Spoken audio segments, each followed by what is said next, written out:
Salut à tous, bienvenue dans cette nouvelle vidéo. Dans cette vidéo, nous allons parler de l'intégration d'Odoo dans les entreprises PME et TPE dans le but de digitaliser la majorité des process liés au métier afin de permettre aux entreprises d'atteindre leurs objectifs commerciaux ou encore d'améliorer la productivité en entreprise. Digitaliser une entreprise, c'est numériser, c'est apporter des solutions informatiques pour gérer les tâches et les processus traditionnels de l'entreprise. Mais nous serons convenus à dire que la digitalisation d'une entreprise ne se limite pas à Odoo. Je m'explique. Digitaliser une entreprise, en fait, c'est apporter des solutions, c'est se baser sur des règles, des normes, ok. C'est implémenter des outils qui peuvent intervenir au niveau des outils connectés, l'intégration des outils IoT, au niveau de l'analyse de données, au niveau de l'intelligence artificielle et même de la cybersécurité. Donc, au vu de tout ceci, on peut facilement dire que la digitalisation ne se limite pas à l'intégration d'Odoo dans une entreprise. Aujourd'hui, le sujet d'aujourd'hui, c'est de voir comment apporter Odoo comme solution à une entreprise. Lorsque vous êtes face à une entreprise à laquelle vous allez proposer Odoo comme solution, il y a des tâches préliminaires à faire. Parce que bien dans nombre de cas, vous serez en face de certains besoins, en face de certaines situations où Odoo ne sera pas la solution. Mais comment arriver à être assez fixé, à être assez objectif sur Odoo en tant que solution pour une entreprise? Déjà, il y a des tâches préliminaires à faire.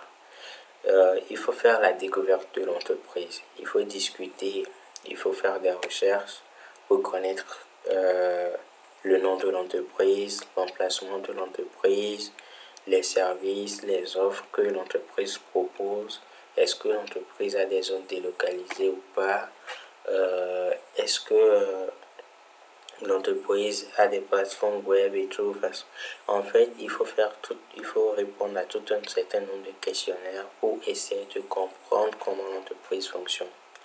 Maintenant, lorsque vous êtes en contact avec cette entreprise-là, il faut faire tout un ensemble de séries d'actions. L'analyse des besoins de l'entreprise, les inventaires de l'existant, les différents process gérés traditionnellement. Au niveau de l'inventaire de l'existant, il faut déjà voir ce que l'entreprise possède et ce qu'elle ne possède pas. Et en fonction de cela, l'analyse des besoins et les objectifs de l'entreprise viendront répondre à vos questions.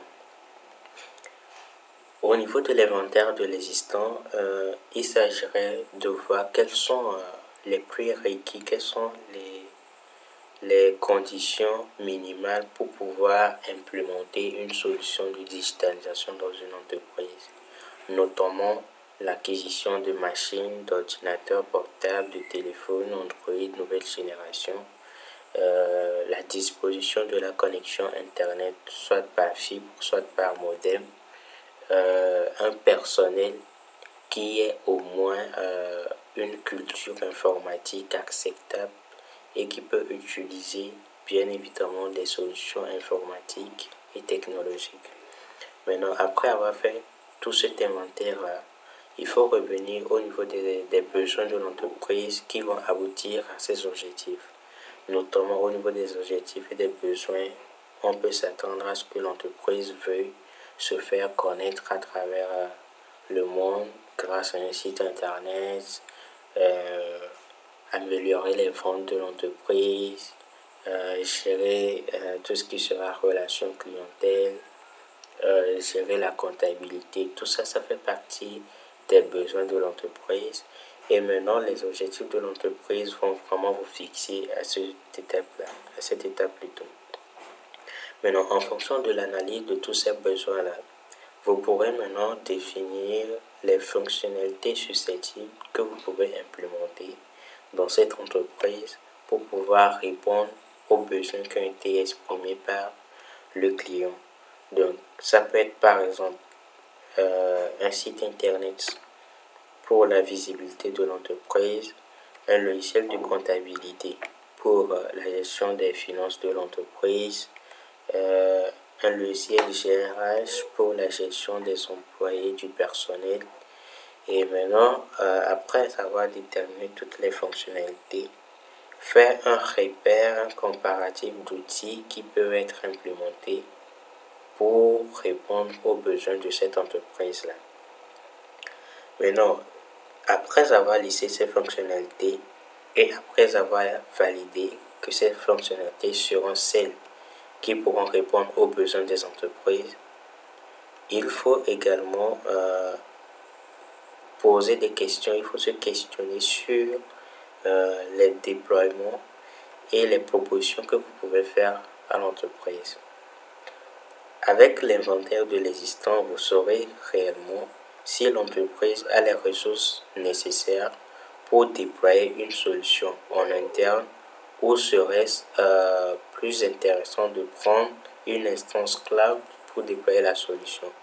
Bien évidemment, dans le cas d'Odoo, vous avez la plateforme directement en ligne qui vous permet de gérer vos abonnements, de gérer votre gestion. Donc, ce qui vous amène à ne pas dépenser un peu plus pour de l'équipement serveur. Bien évidemment, il y a d'autres propositions, celle par exemple de prendre un VPS que vous allez configurer et déployer pour l'entreprise. Maintenant, après cela, les solutions que vous allez devoir implémenter dans l'entreprise, vous allez devoir former le personnel à l'utilisation de ces solutions-là.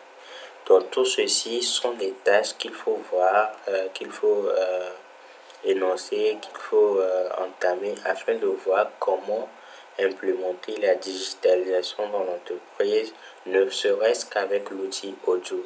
Il y a très bien d'autres outils qui existent, il y a Salesforce, il y a HubSpot, il y en a plein qui existent, mais peu importe la solution que vous allez opter, il y aura des tâches préliminaires à faire avant d'implémenter la solution. Dans notre cas, nous voulons implémenter Odoo. Maintenant, après avoir fait ceci, vous allez maintenant déterminer le type d'installation, le type de déploiement d'Odoo qu'il faudra faire dans les entreprises et en même temps gérer tout ce qui sera la formation et le support pour l'entreprise. Bien évidemment, on vient de parler d'Odoo. Je pense que je vais vous montrer une interface d'Odoo pour vous montrer comment cela fonctionne. Dans d'autres vidéos, nous allons prendre le temps de configurer certaines parties, de configurer certains modules afin de voir comment cela fonctionne. Voici comment Odoo se présente, que ce soit en local ou en ligne. Maintenant, en ligne, avec la version payante, vous avez accès à toutes les fonctionnalités. Déjà, ici, vous aurez quelques modules que vous pourrez installer gratuitement. Et ici, les modules mettre à niveau sont des modules où vous avez besoin forcément de payer pour y avoir accès. Ici, nous avons des modules que j'appellerais aussi applications qui permettent de répondre à certains besoins spécifiques de l'entreprise. Une entreprise qui a besoin d'un site internet pour se faire connaître aura juste besoin d'activer un module site web pour pouvoir construire son site web à travers le nom de domaine qu'il aura acheté pour l'hébergement. Mais une entreprise également qui souhaite convertir ses visiteurs en leads, en prospects plutôt qu'en clients, devra installer également le module CRM, le module email marketing et le module automation marketing pour pouvoir gérer tout ce qui sera relance des utilisateurs, relance des clients, relance des leads. Nous avons également des modules qui permettent de gérer les ressources humaines, les charges qui permettent de facturer les temps de travail des entreprises, des employés plutôt. Nous avons le module employé, le module gestion de compétences, le module contrat des employés, la présence et tout.